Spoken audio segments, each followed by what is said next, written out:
কবরবাসীরে, একদিন তোদেরকে কবর থেকে তোলা হবে। আল্লাহ সূরা আদিয়াতে বলছেন, আফালা ইয়ালামু ইযা বুসিরা মা ফিল কুবুর ওয়া হুসিলা মা ফিস সুদূর। হে দুনিয়াবাসী, সে কি জানে না কবরের ভিতরে কি রাখা আছে, আবার কবর থেকে কি উত্তোলন করা হবে। বিশ্ব নবী বলছেন, ইজা উতিয়াল মাইতু ফিল কাবারে আতাহু মালাকানে ফায়াকুলানে মান রাব্বুকা মা দীনুকা ওয়া মান নাবিয়ুকা আও কামা কালাতুন নবী সাল্লাল্লাহু আলাইহি ওয়াসাল্লাম। প্রথম যে আয়াতটা পড়েছি, এতক্ষণ আপনাদের কাছে আমি উপস্থাপনার কথাগুলো বলছিলাম। আল্লাহ বলেছে, তোকে কবরে আমি শোয়াবই।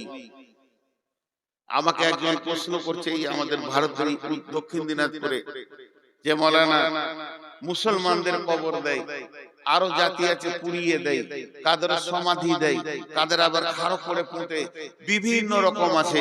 ধরেলেন মাছে গিলে দিয়েছে, হাঙ্গরে গিলে দিয়েছে, কুমিরে খেয়ে নিয়েছে টেনে ছিঁড়ে, বাঘে খেয়ে নিয়েছে, কেটে পুঁতে দিয়েছে, মার্ডার করে গুম করে দিয়েছে, কোথাও পুঁতে দিয়েছে। এদের কি হবে? বিশ্বনবী ওই জন্য কবর বলেননি। বিশ্বনবী এই জগৎটার নাম দিয়েছেন আলামে বারজাখ, মৃত্যুর পরের সময়। আলামে বারজাখ মানে মৃত্যুর পরের সময়।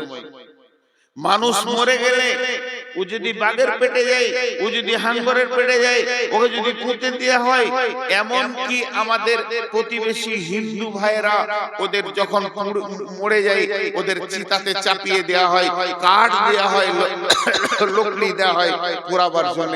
তো সমস্ত মানুষের জন্য এই প্রশ্নটা, শুধু মুসলমানদের জন্য প্রশ্ন নয়। মান রব্বুকা মা দীনুকা মান নবিয়ুকা, এই প্রশ্নটা শুধু মুসলমানদের জন্য নয়, এই প্রশ্নটা মানুষের জন্য। ওদেরকে ওই প্রশ্ন করা হবে, চিতার উপরে তো রব কে, তো দিন কি, তো নবী কে। এই প্রশ্নের সম্মুখীন সবাই হবে। এই প্রশ্ন থেকে বেঁচে কেউ আসবে এই ক্ষমতা নাই। সবারই একই প্রশ্ন হবে, সবারই একই প্রশ্ন হবে। যে হযরত ওসমান গনি কবর দেখলে বা কবরের পাশে গেলে অঝর নয়নে কাঁদতেন। সাহাবীরা প্রশ্ন করলেন, আমিরুল মুমিনিন, খলিফাতুল মুসলিমিন, আপনাকে জাহান্নামের কথায় যত কাঁদতে না দেখেছি, আখিরাতের কথায় যত কাঁদতে না দেখেছি, হাসরের কথায় যত না কেঁদেছেন, আপনার কাছে জাহান্নামের আগুনের খবরে যত না কেঁদেছেন, আপনি যখন কবরের কথা শুনেন তখন অঝর নয়নে কাঁদেন। কারণটা কি? ওসমান গনি বলেছিলেন, শুনে নাও, আখিরাতের যে তিনটি মঞ্জিল, প্রথম মঞ্জিলের নাম হচ্ছে কবর। বিশ্বনবী বলেছেন, যে ব্যক্তিটা কবরে বেঁচে যাবে সব জায়গায় বেঁচে যাবে, যে লোকটা কবরে ফেসে যাবে সব জায়গায় ফেসে যাবে। হে আল্লাহর গোলাম, রাসূলের উম্মতের দল, তাই আমি যখন কবরের কথা শুনি তখন আমার হৃদয়টা আল্লাহর ভয়ে থরথর করে কাঁপে। অতএব কবর হলো আখিরাতের প্রথম মঞ্জিল, কবর হলো আখিরাতের সূচনা। কবর থেকে যে বেঁচে গেল সব জায়গায় বেঁচে গেল। অথচ আল্লাহ বলছেন, আলহাকুমুত তাকাসুর হাত্তা যুরতুমুল মাকাবির। যে কবর থেকে বাঁচবে সব জায়গায় বাঁচবে। মাটির কবর গৃহে শোয়ায়ে দিলাম যারে, ডাকলেও শত কেউ কখনো আসবে না হায় মাটির বিছানা ছেড়ে। মাটির ওই কবর গৃহে শোয়ায়ে দিলাম যারে। নবী রাসূল সাহাবা ইমাম আল্লাহর ওলি যত আছেন শুয়া কবর গৃহে, লক্ষ কোটি শত ডাকলে শত কেউ কখনো আসবে না মাটির বিছানা ছেড়ে, মাটির কবর গৃহে শোয়ায়ে দিলাম যারে। ভাইরা আমার, বিশ্বনবী একটা কথা বলেছেন, মানিস্তাতা ইলাইহি সাবিলা। আল্লাহ বলেছেন ওয়াতিমুল হাজ্জা ওয়াল উমরাতা। আবার আল্লাহ বলেছেন মানিস্তাতা ইলাইহি সাবিলা। বিশ্বনবী বলছেন উম্মতের তোমার যদি টাকা পয়সা হয় তুমি আল্লাহর ঘরে হজ করে নাও।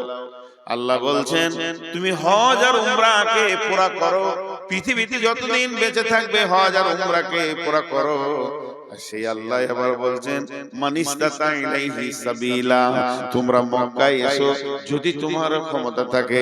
এখন আমি আপনাদেরকে বলছি ভাই, টাকা আছে হজ করেন, টাকা আছে উমরা করেন, টাকা যদি নাই হজ আর উমরা করার তো কোনো দরকারই নেই।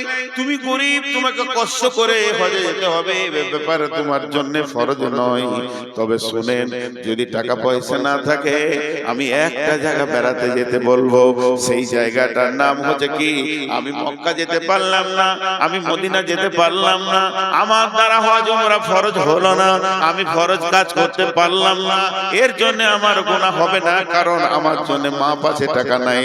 তবে শুনলেন টাকা হয়ে গেছে, দার্জিলিং চলে যান, দার্জিলিং যান, পুনে যান, আর কোথাও ভারতবর্ষে যত দর্শন জায়গা আছে, দীঘার সমুদ্রে সৈকত দেখে আসেন। আমি আপনাদেরকে মানা করব না, যেহেতু আল্লাহর কালাম পাক পাওয়ার দিয়েছেন, সিরু ফিল আরদি কাইফা কানা আকিবাতুল মুকাদ্দিবিন, জমিনের উপরে সফর করো, জমিনকে তয় করো, জমিনের ভিতরে বিচরণ করো, দেখবে কে কেমন অবস্থায় আছে। যারা পৃথিবীতে আল্লাহকে মিথ্যা বলেছিল তাদের অবস্থান দেখবে। সেই আল্লাহ বলছেন এ আমার গোলামের দল, সিরু ফিল আরদ, জমিনকে তুমি ভ্রমণ করো, তোমার জ্ঞান বাড়বে। কিন্তু আমি একটা কথা বলছি বন্ধুরে, সবগুলোকে সমন্বয়ে রেখে আমি একটা কথা বলছি, যদি আপনি একটু সময় পান, কাজে আছে কাজ করেন, বাজারে কাজ আছে কাজ করেন, মাঠে কাজ আছে কাজ করেন, ঘরে কাজ আছে কাজ করেন, যদি একটু সময় পান, ক্লান্ত লাগলে বসতে মন গেলে মসজিদে বসবেন, আর যদি একটু বেড়াতে মন যায় পৃথিবীর কোথাও যেন না, একটা জায়গা যেতে বলবো, ও জায়গাটার নাম হলো গোরস্থান। গোরস্থানে গিয়ে কিছুক্ষণ দাঁড়ান, দেখবেন কবরগুলো কি অবস্থায়, লাখ লাখ মানুষ নিরালিয়া নিঝুম পড়ে আছে। যারা বড় বড় মাস্তান নীরবে শুয়ে আছে, কত মার্ডার করলো, কত জনকে দুনিয়া ছাড়িয়ে দিল, সে মাস্তান চুপ করে শুয়ে আছে। নবীজির কবরে যান, বিশ্ব নবীকেও কবর মাফ করেননি, শুইয়ে দিয়েছেন। অতএব কবর আস্তানায় গেলে জীবিত ব্যক্তির বেশি লাভ হয়। একটা জায়গায় লেখা আছে গোরস্থানে, হে জীবিত ব্যক্তি, মানে হাই রোডের পাশে বিরাট বড় গোরস্থান, কে যে লিখেছে, লাইনে লেখা আছে, হে পথিক, হে পথিক, তুমি চলার পথে আমাদের জন্য দোয়া করে যাও।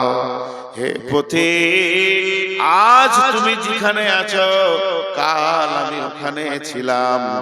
আবার 3 নম্বর লাইনে লিখেছে, হে পথিক, আজ আমি যেখানে আছি, কাল তুমি সেইখানেই আসবে। অতএব কবরকে স্মরণ করো, কবরকে স্মরণ করো, কবরের পাশে গিয়ে দাঁড়াও, তোমার মনে পড়বে আখিরাতকে, দুনিয়াকে ঘৃণা লাগবে। কত কোটি প্রতি মাসে, কত কোটি প্রতি, কত মাস্তান মাটির উপরে শুয়ে নীরব হয়ে গেছে। জি, আজকে আল্লাহ রাসূল বলছেন একটা জানাজা করো, 1 কিরাত নেকি পাবে। কিরাত কি? 1 উহুদ পাহাড়। জানাজাটা পড়ে তুমি যদি পালিয়ে যাও তো 1 উহুদ পাহাড় নেকি পাবে। আর জানাজাটা পড়ার পর দাফনের কাজ চলছে, ওখানে লোকটাকে গোরস্থানে ভরা হচ্ছে, আর আপনি চুপ করে দাঁড়িয়ে দাঁড়িয়ে শেষ পর্যন্ত কাজটা কমপ্লিট করে গেলে 2 উহুদ পাহাড় নেকি পাবেন। আমার একটা জিনিস এখানে প্রশ্ন হচ্ছে, আপনাদের মনে হচ্ছে কিনা, এই জানকীনগরের একজন মারা গেছেন হাজী সাহেব, তার জানাজায় লোক হয়েছে 2000। তো যদি আল্লাহ রাসূল বলতো লোক যত বেশি হবে ওই মাইয়াতের তত নেকি বেশি হবে, একটা লোক পিছু 1 উহুদ পাহাড় করে মাইয়াতকে নেকি দেয়া হবে, তাহলে তো আমার বাপের জানাজায় আমি ট্রাক ভাড়া করে বাস ভাড়া করে বাইরের লোক নিয়ে আসতাম, যে যত লোক বেশি হবে মাইয়াত তত নেকি পাবে। না, যে আসবে আল্লাহ নবী বলছেন, তুমি শুনতে পেয়েছো ইত্তেবাউল জানাইজা, তোমার কেউ হোক আর না হোক, মনিরামপুরে আবুল খায়ের মারা গেছে, চলে যাও, তুমি যে জানাজাটা পড়োগা তুমি 1 উহুদ পাহাড় নেকি পেলে। জীবিতকে লোক দিয়েছে কেন গো? জীবিতকে লোক দিচ্ছে কেন? আপনাদের ঝাড়খণ্ডে কি আছে জানি না, আমাদের পশ্চিমবঙ্গে আছে, যারা স্কুলে পড়ে বাচ্চাদেরকে দুপুরে মিল খাওয়াচ্ছে, মিড ডে মিল কেন সরকার খাওয়াচ্ছে? এই জন্য যে ছেলেগুলো আসবে খাওয়ারের লোভে আর হয়ে যাবে শিক্ষিত। তা আমি বলতে পারবো ভারতবর্ষে মূর্খ নাই, সবাই নাম সই করতে পারে, মূর্খ ভারতে নাই, শিক্ষিত করার উদ্দেশ্য, আর এর উদ্দেশ্য আমি খেতে যাব। তো এখানে এত লোক দেয়া হলো কেন? এবার চলেন জানাজার দোয়াটা। আল্লাহুম্মা গফির লিহাইয়িনা ওয়া মাইতিনা ওয়া শাহিদিনা ওয়া গায়বিনা ওয়া সাগীরিনা ওয়া কাবীরিনা ওয়া যাকারিনা ওয়া উনসানা আল্লাহুম্মা মান হিয়াইতাহু মিন্না ফাহি আলাল ইসলাম ওয়া মান তাওফাইতাহু মিন্না ফাতাওফাহু আলাল ঈমান আল্লাহুম্মা লা তাহরিমনা আজরাহু ওয়া লা তাফতিননা বাদাহু। টোটাল কতগুলো দোয়া করলেন? ইমাম সাহেব কয়টা দোয়া করলেন আপনারা গুনেন। আর একবার বলছি, 1-2 করে গুনবেন। আল্লাহুম্মা গফির লিহাইয়িনা ওয়া মাইতিনা ওয়া শাহিদিনা ওয়া গায়বিনা ওয়া সাগীরিনা ওয়া কাবীরিনা ওয়া যাকারিনা ওয়া উনসানা আল্লাহুম্মা মান হিয়াইতাহু মিন্না ফাহি আলাল ইসলাম ওয়া মান তাওফাইতাহু মিন্না ফাতাওফাহু আলাল ঈমান আল্লাহুম্মা লা তাহরিমনা আজরাহু ওয়া লা তাফতিননা বা'দাহু। 12টা দোয়া চাওয়া হলো, 12 বার দোয়া চাওয়া হলো, একবার দুবার নয়, 12 বার দোয়া চাওয়া হলো। কিন্তু মৃত্যু ব্যক্তির জন্য একবার, আর 11 বার হলো জীবিতদের জন্য, যারা হাজির হয়েছে, যারা হাজির হতে পারে নাই, যারা নারী, যারা পুরুষ, যারা শিশু, যারা বৃদ্ধ, এই বলে শুধু 11 বার জীবিতদের জন্য দোয়া চাওয়া হলো। আর যার জানাজায় গেলাম, যে লোকটা খাটে শুয়ে আছে, যাকে সামনে করে জানাজা হচ্ছে, ওর জন্য খালি একবার চাওয়া হলো। হিসাবটা বুঝেন। মাইকে মাইকে এলান করা যাবে কি যাবে না, এই নিয়ে ফতোয়া চলছে, আমি ফতোয়া দিচ্ছি না। গোটা এরিয়াতে মাইকিং হয়ে গেল, জানকীনগরে হাজী আবুল কালাম মারা গেছে, গোটা এলাকার লোক, কেউ বাইক, কেউ মোটরসাইকেল, কেউ টোটো, যে যেমন পারছে এসে হাজির হচ্ছে। যার জন্য হাজির হলো ওকে একবার দোয়া দিলে, আর যারা হাজির হলো ওরা 11টা দোয়া নিয়ে। কেন এত লাভ? কেন শুধু দোয়া নিয়ে গেল না, 2 উহুদ পাহাড় নেকি নিয়ে গেল, এটাও যোগ হলো। এত দিলেন কেন? দেওয়ার শুধু একটাই কারণ। এবার কারণটা বলবো, বুঝেলেন? কারণটা হচ্ছে, হে পৃথিবীর মানুষ, তোমরা মৃত্যু ব্যক্তিকে দেখতে যাও। হে পৃথিবীর মানুষ, তোমরা মৃত্যু ব্যক্তিকে দেখার লেগে ভিড় করো। তুমি অন্য কোন আশ্চর্য জিনিস দেখতে গিয়ে যেমন ভিড় করো, ওই ভিড়টা মরা ব্যক্তিকে দেখে করতে যাও। লাভ কি হবে? লাভ কি হবে? তোর বিবেকের দরজার হুড়কাটা খুলে যাবে, তোর বিবেকের দরজাটা সুন্দর করে খুলে যাবে, আখিরাত তুই দেখতে পাবি। তার মানে হচ্ছে মৃত ব্যক্তিটা তোকে জ্ঞান দিবে, শিক্ষা দেবে। মৃত ব্যক্তিকে কথা বলতে পারে নাকি? না না না, ও কথা বলবে না, কিন্তু তোকে জ্ঞান দিয়ে চলে যাবে। এবার একজন দার্শনিক বলছেন, হে জীবিত ব্যক্তি, তুমি মৃত্যুকে দেখে যদি জ্ঞান না পাও, হে জীবিত ব্যক্তি, তুমি মৃত্যু ব্যক্তিকে দেখে যদি জ্ঞান না পাও, হে জীবিত ব্যক্তি, তুমি মৃত্যু ব্যক্তিকে দেখে যদি জ্ঞান না পাও, তাহলে পৃথিবীতে এমন কোন মাদ্রাসা নাই, এমন কোন জামিয়া নাই, এমন কোন ভার্সিটি নাই, এমন কোন বিশ্ববিদ্যালয় নাই, এমন কোন কলেজ নাই তোমার মতো গাধাটাকে মানুষ বানিয়ে দেবে। কারণ একটা মৃত্যু ব্যক্তি যখন দুনিয়া থেকে চলে যায়, ওকে দেখলে তোমার বিবেকের দরজা খুলবে। কি খুলবে? এই লোকটা 1 ঘন্টা আগে আত্মীয়কে নিয়ে জড়িয়ে বসেছিল, টাকা পয়সা, মাল মাল, ব্যাংক ব্যালেন্স, জমি জায়গা, গাড়ি বাড়ি, পেট্রোল পাম্প, এই নিয়ে চিন্তাই ছিল। কি হলো রে বন্ধু? আজরাইল এলো, সমস্ত মায়াগুলো কেটে গেল, কটগুলো কেটে গেল, সমস্ত ছেলে পিলে, বউ বিটি স্ত্রী, সমস্ত মায়াকে কেটে নাতি পুতা যাদের আনন্দে দিনটা কাটাতো, তাদের প্রেম কি করে কাটা গেল? জমি জায়গা, ঘর বাড়ি, পুকুর পাড়া, অট্টালিকা, দোকান মাকান সব ছেড়ে দিয়ে খালি হাতে কবরে গেল। একটা টাকাও নিয়ে যেতে পারলো না এই ব্যক্তি। এই দৃশ্যটা তোমরা দেখতে যাও। নবীজি বলছেন, যাও যাও যাও, ভিড় লাগিয়ে দেখে এসো গা। ও তো কিছুই নিয়ে যেতে পারেনি। এখান থেকে তোমার আখিরাতের জ্ঞান বাড়বে। এর জন্য আমি দোয়াটা জীবিতকে বেশি করে দিলাম, এর জন্য আমি দোয়াটা জীবিতকে বেশি করে দিলাম, আর 2 উহুদ পাহাড় নেকি দিয়ে দিলাম, যাতে করে ভিড় লাগাবে আর দেখবে নিজের জ্ঞানের দরজাটা খুলে যাবে।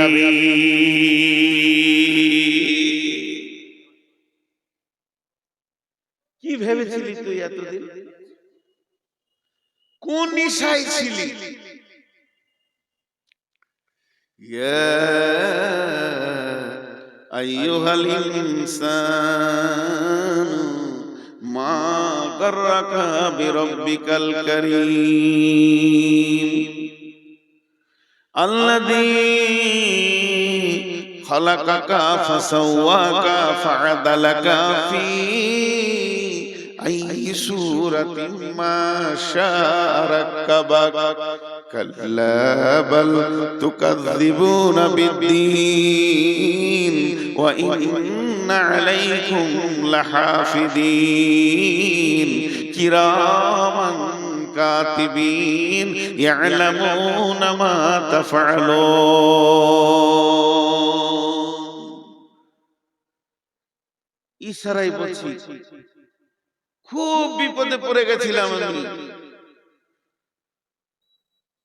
22 মার্চ এখানে জালসা স্টেজে উঠেছি, এসে নামিয়ে দিল আপনাদের বিহারে পাকুর, এখানে গানটার নাম ভুলে গেল, বিক্রম। এই বিক্রম পাকুর পার হয়ে 22 মার্চ আমার মনে আছে, ওরা তাড়াহুড়ো করে আমাকে এশার আজানের পরে পরে দিয়ে দিল নামাজ পড়ে। খানিকটা তো শুনি, পুলিশ চলে এলো পাকুর থেকে।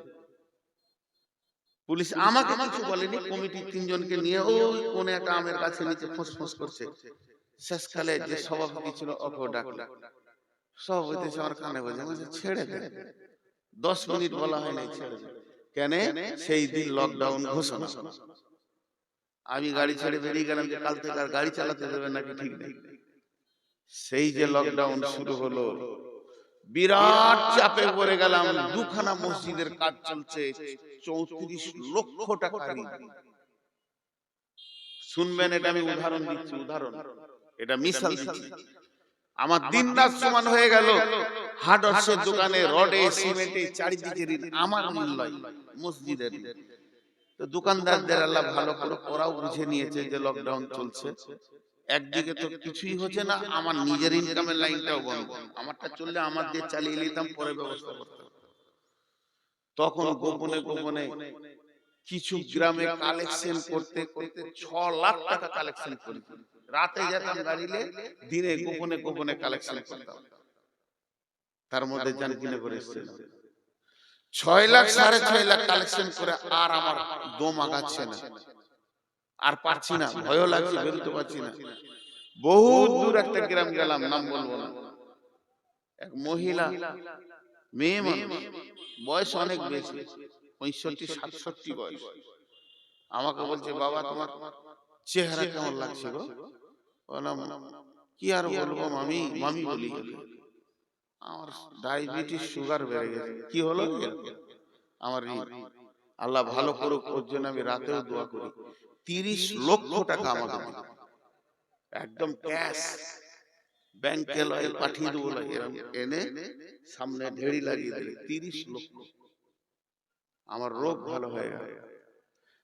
একটুকু উপকার, সামান্য উপকার পেয়েছি, আজও তাদেরকে আমি ভুলতে পারি না।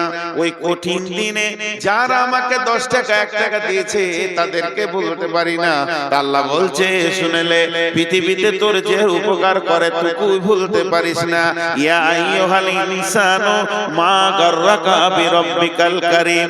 তাহলে আমার উপকারটা একবার তুই ভাব, তোর মাথার মগজ থেকে পা পর্যন্ত আমি কয়েক কোটি টাকার মাল দিয়ে রেখেছি, তাহলে কি আমি আল্লাহ তোর উপকার করিনি? এ মুসলমান, ও মানুষ, তোমাদের কি হয়েছে? তুমি সবাইকে মনে রেখেছো যে এই উপকার করেছে তাকে তুমি দেখা করো, রাস্তা দিয়ে দেখা না করে তুমি যেতে পারো না। হে মানুষ, তুমি যে উপকার করেছো তার বাড়ি তুমি যাও, তাকে তোমার বাড়ি নিয়ে আসো, তার সঙ্গে কেমন সম্পর্ক রেখেছো? তাইলে আমি আল্লাহ কি কিছু করিনি? আমার ঘরটা কেন তুমি ছেড়ে দিয়েছো বলো? মা গাররাকা বিরাব্বিকাল কারীম, রব্বিকাল কারীম, মেহেরবান আল্লাহ এত কিছু করলো, সেই মেহেরবান আল্লাহকে কেমন করে তুমি ভুলে আছো বলো? আল্লাযী খালাকাকা ফাসাওয়াকা ফাআদালাক ফি আই সূরাতিন মা শাআ রাক্কাবাক, যে আল্লাহ তোমাকে বানালো, সুন্দর করে বানালো, যেখানে যেটা প্রয়োজন সেইটা দিল, বাহ্যিক চেহারাটাও সুন্দর তিনি করলেন। ফাআদালাক ফি আই সূরাতিন মা শাআ রাক্কাবাক কাল্লা বাল তুকাযযিবুনা বিদ্দীন। তোর জবানে এত ক্ষমতা কি করে হলো তুই কিয়ামতের দিনকে মিথ্যা বলিস? আল্লাহ বাল তুকাযযিবুনা বিদ্দীন ওয়া ইন্না আলাইকুম লাহাফিদিন। আল্লাহ বলছে তোর পেছনে আমি সিকিউরিটি রেখেছি, গোয়েন্দা রেখেছি রে, তুই আমার আওতাভুক্ত রয়েছিস। কিরামান কাতিবিন, সম্মানী লিখককে রেখে দিয়েছি, তুই আমার সঙ্গে যত বদমাশি করছিস সমস্ত গুলো লেখা যাচ্ছে। ইয়ালামুনা মা তাফআলুন ইন্নাল আবরারা লাফি নাঈম, ভালো কাজ করবি তো জান্নাতে যাবি, ওয়া ইন্নাল ফুজ্জারা লাফি জাহিম, বেঈমানি করবি তো জাহান্নামে যাবি। আমি আল্লাহ নই? আমি আল্লাহ তোর পেছনে গোয়েন্দা রেখে দিয়েছি। তোকে কি একটু ভয় হয় না আমার ব্যাপারে? এত উদাস উদাস, এত উদাস হলি কি করে ভাইরা আমার? তাই আল্লাহ বলছেন আলহাকুমুত তাকাসুর হাত্তা যুরতুমুল মাকাবির। দুনিয়ার প্রাচুর্য, দুনিয়ার মাল, দুনিয়ার গাড়ি বাড়ি জমি জায়গা তোকে আখিরাতকে অন্ধ বানিয়ে দিয়েছে। তুই দুনিয়ার প্রেমে এত পড়ে গেছিস, দুনিয়ার প্রেমে এত পাগল হয়েছিস। গমে দুনিয়া মা করকে গম গমে আস, হামা গম হা ফরুত আজিয়াস। গমে দুনিয়া মা করকে বেহুদাস, হিচকা সে দর দুনিয়া নয়া সুদাস। ইয়া ইলাহি বদে তু তৌফিকম, রাহবনুমা জুজবে জিয়া তাহকিকম। জাহায় बिरादर नुमानत बकर दिलंदर जहां फरे बंदोबस मकुंता के एबर उम्र के दुनिया पोस के बेसियर कासे चेतु परवरदा कोस चुहंग रफ्तान कोना जाने पाक चबर तक मुर्दाने चबर रोए खा शेख सादी कविता দেখেন শেখ সাদির কবিতা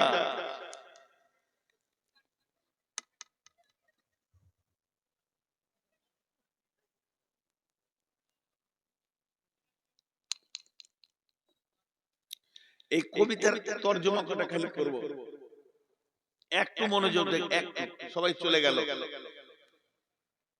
জান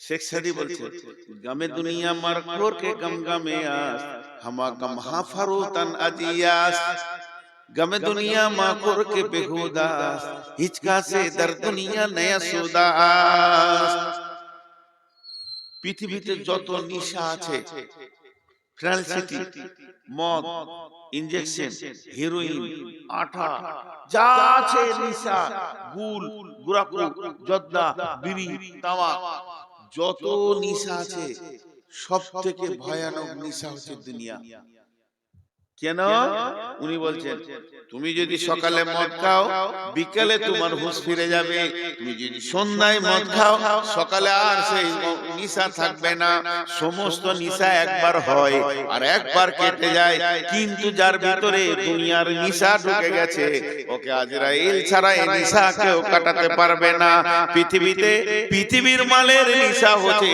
সব থেকে নোংরা নিশা মদ খায় মাতালে লুচ্চাতে বেঈমান নোংরা লোকে কিন্তু দুনিয়ার নিশা এত ভয়ানক নিশা এটা আলেম ওলামা মৌলভী মুফতি সবাই খায় আল্লাহ তাই শেখ সাদি বলছেন ইয়া গমে দুনিয়া মাকুর কে বেহুদাস হিচকা সে দর দুনিয়া নয়া সুদাস অথচ আল্লাহ বলছেন বারবার নাহনু নারজুকুকুম ওয়াইয়াহুম পৃথিবী নিয়ে চিন্তা করিস না রে তোর পৃথিবীটা কি করে চলবে আমি আল্লাহ দায়িত্ব নিয়ে নিয়েছি কিন্তু আমরা উপরি মাথায় চাপিয়ে নিয়ে না চিন্তা করব এক্সট্রা চিন্তা করব তাই বলছে দুনিয়ার চিন্তা করো না এটা বেহুদাগিরি হবে এটা বেতাকাল্লুফি হবে আল্লাহর সঙ্গে গোস্তাকি হয়ে যাবে আর এই পৃথিবীর মাটিতে একটা লোক দেখাতে পারবে না যে মরার আগে বলেছে আলহামদুলিল্লাহ আমার যথেষ্ট হয়েছে আরো কি করে কবে আরো কি করে হবে আল্লাহ তো তাই শেখ সাদি দোয়া চাইছে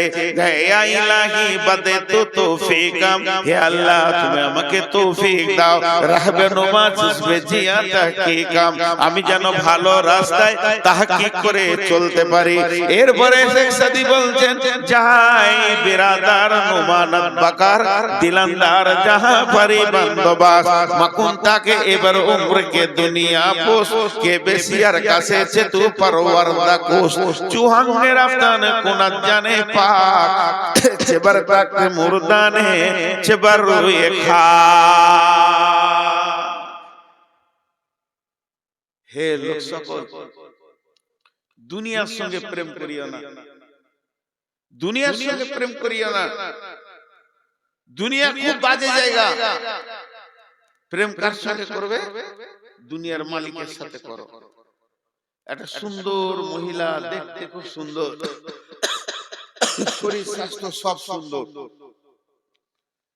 জানকীনগরের মেন রাস্তাতে হেঁটে যেতে তুমি ওকে লেপটে ধরতে যাও না ওকে যদি ধরতে দাও তো তোমার সাজা কি হবে তুমি লাত খাবে এত তোমার লাত পড়বে বেজ্জতি হবে ওর ভাইরা এসে জুতা করে পিটাবে আর যদি তুমি চালাক হও সুন্দরী মেয়ে যেটা আছে ওর বাপের গলাটা ধরে জড়িয়ে পড়ে যাও শেখ সাদির কথা ওর বাপ যদি রাজি হয়ে যায় ও আপনা আপনি তোমার বিছানাতে আসে আর যারা তোমাকে জুতা মারতো ওদেরকে শালা বলে ডাকবে তোমার দাম কতটা বলো মেয়েটা ধরতে গেলে তো জুতা খেলে আর ওর বাপকে যদি জড়িয়ে ধরো সারা দুনিয়া জুতা মারবে তুমি চালাক ওর বাপ রাজি হলো ও তোমার কম্বলের তলায় চলে এলো আর যারা জুতা মারছিল তারা তোমার শালা হয়ে গেল যত ডাকবে ডাকো, ছোট সালার বড় সালা বলে অসুবিধা নেই। ভাই শেখ সাদি বলছেন, যাহা আয়ে বেরাদার নুমানাত বাকার দিলান্দার যাহা ভারি বন্দোবাস। এই পৃথিবীটা দেখে যদি তোমাকে সুন্দর লাগে, পৃথিবীটাকে তুমি লেপটে ধরতে যেও না, তাহলে পিঠে চামড়া থাকবে না, জাহান্নামের ফেরেশতা মেরে লাল করে দেবে। তবে পৃথিবী যদি তোমাকে ভালো লাগে, এই পৃথিবীর মালিক যে, এই পৃথিবীটাকে যে সাজিয়েছে তাকে জড়িয়ে ধরো। যখন তাকে তুমি জড়িয়ে ধরবে, পৃথিবীটা আনন্দে তোমার পেছনে কুত্তা বানিয়ে দেবে। এই পৃথিবী তোমার পেছনে পেছনে ঘুরবে। আর পৃথিবী কত বড় বেঈমান, এই মাটির উপর আর আসমানের নিচে এই জায়গাটা হলো বেঈমান। এই জায়গাটা কেমন বেঈমান, কেসিয়ারের কাছে চেতু পারোয়ার দাকুস। এই বেঈমান তোর মতো কত মানুষকে ভালোবেসেছে আর তাদেরকে কবরে পাঠিয়ে দিয়েছে, তালাক নিয়েছে। এই ধন মাল ছিল তোমারও দাদার, সে মরে গিয়ে আজ হয়েছে বাবার। বাপের মালিতে তুমি ওয়ারিশ হইলে, কাল ছেলে ওয়ারিশ হবে তুমি মরে গেলে। তার মানে এর প্রেমের কোনো ঠিকানা নাই। তোমার দাদাকে নিয়ে আনন্দ দিয়েছে, তোমার বাপকে দিয়েছে, তোমাকে দিয়েছে, তোমার ছেলেকে দিবে। তাহলে এর উপরে তুমি ভরসা করো না। চুহাঙ্গের আফতানে কোনা জানে পা, চেবার থাকতে মুরদানে চেবার রুয়ে খা। সকাল বেলায় উঠেছো, কিয়া সাবান দিয়ে গোসল করেছো, তার তেল মেখেছো, তার তেল মাখার পর আয়রন করা জামা পরেছো, আর জামা পরার পর বডি স্প্রে লাগিয়েছো। গোটা বডিতে তুমি আতর লাগিয়ে রাস্তায় হাঁটছো, দেখতে ভালো লাগবে, সেন্টও ভালো লাগবে। কিন্তু মধ্যখান থেকে আল্লাহ যদি জানটাকে টেনে বের করে নেয়, তোমার এই আতর গুলো গন্ধে শেষ হয়ে যাবে। হে পৃথিবীর মানুষ, হে পৃথিবীর মানুষ, তুমি হুঁশিয়ার হয়ে যাও। কবর তোমার অপেক্ষা করছে। আজকে টোটাল কথাগুলো একটাই ছিল যে আমরা ধোঁকার জগৎ থেকে আসলটা যেন দেখতে পাই, ধোঁকার জগতের থেকে নিজেকে হারিয়ে না দিয়ে আসল জগতের দিকে নিজের নজরটাকে ফেরাই। এটাই ছিল বক্তব্যের বিষয়। আসল হলো সেই কবর, যে কবরে বাঁচলো সব জায়গায় বেঁচে গেল, যে কবরে ধরা খেল সব জায়গায় ধরা খেল। 3 মিনিট 12:30 হতে আজকে 5 তারিখ, গুন্ধাইপুরে জালসা, কাছাকাছি দুটো জালসা। এর জন্য নিয়ত করেছি গুন্ধাইপুরে মহিলাদের কথা বলবো ইনশাআল্লাহ। আপনারা আমন্ত্রিত, ওখানে মহিলাদের বিষয়ে কথা বলবো। আজকে এই পর্যন্ত সমাপনী দিচ্ছি, মাত্র 3 মিনিট। আপনাদের কাছে কিছু চাইছি, কেউ দেনওয়ালা আছে? কিছু দেনওয়ালা, আমি এমন বলবো না। মোতাকাব্বিরের কাছে নিয়ে নেওয়া হলো, ইউসুফের কাছে নেওয়া হলো, আজমল ভাইয়ের কাছে নেওয়া, যথেষ্ট দিয়েছে। আওয়াল ভাই চেয়েছে, আমিও বলেছি, দোয়া দিচ্ছি আল্লাহ যেন আরো বরকত দান করেন, আরো বরকত দান করেন। তবে আমরা যেগুলো বলি একটু উল্টা হয়ে যেতে, যে ভাই টাকা দেন, এটা ভুল। তো এটাই প্রচলিত যখন, তো এটাই ঠিক। এটা মানুষ বেশি প্রচলিত করে নিয়েছে নিজের মতো করে। কিন্তু আসলে হচ্ছে ভাই, আপনার আখিরাতের ব্যাংকে কিছু জমা করেন, এটাই মেন। টাকা ওরা দেয়নি, বরং আখিরাতের ব্যাংকে জমা করেছে। আল্লাহর কাছে একটা অ্যাকাউন্ট নাম্বার আছে, সেইখানে জমা হয়ে গেল 2 লাখ 2 ঘরে। ততএব আপনারা যদি কেউ কিছু জমা করতে চান আখিরাতের ব্যাংকে, নিজের খাতাতে আমল নামা নামে একটা খাতা আছে, তা আপনারা একবার আল্লাহর রাস্তায় লাব্বাইক দেন। আল্লাহর রাস্তায় বলেন, আমার কপালে 3 কলম জুটেছে, 10,000। নুরুল পাকুর 10,000। এই একজন ইউটিউবার উঠবে না, বসে এই ইউটিউবাররা সব বসে, এই দেখো বসতে বলছি, সাহেব পাকুর 2,000, মুসলিহুদ্দিন জানকীনগর 8,000। তো ভাই আর কেউ আসেন, সবারই জন্য দোয়া করে দেবো একসঙ্গে। এই তোমরা বসো, আল্লাহর গোলাম আর কেউ আসেন দেনওয়ালা? যাক, আমি একবারে স্বাধীনতা দিয়ে দিলাম, যটি লোক বসে আছেন অন্তত মুসাফাটা করে যাবেন, এটা আমার শেষ কথা। বলিও না, আমি এখন কথা বলবো বলছি তো, আর তোমরা শুনছো, একটু সময় লাগবে, অসুবিধা নেই, একটু পরেই জয় হবে। আল্লাহর রাস্তে যারা বসে আছেন একবার দেখা করে যাবেন, যা আছে দিয়ে যাবেন। লাগিয়ে দাও, চালু করো, সব চালু চালু চালু আছে তো? লাইভ আছে, রেকর্ড লাইভ দাও, সব লাইভ দাও, সবাই লাইভ দাও। আমি একটা কথা বলবো, জি চাইছি আমি দিতে ওইদিকে কোন ইনসাফ রে ভাই ওয়ালাইকুম আসসালাম দে কত আছে যাক 500 আলহামদুলিল্লাহ একটু আরো যাই না রে জি রেডি হলে বলবে আমি কথা বলবো 1 মিনিট বলবো বেশি লম্বা বলবো না ভাই আর কেউ আছেন বলো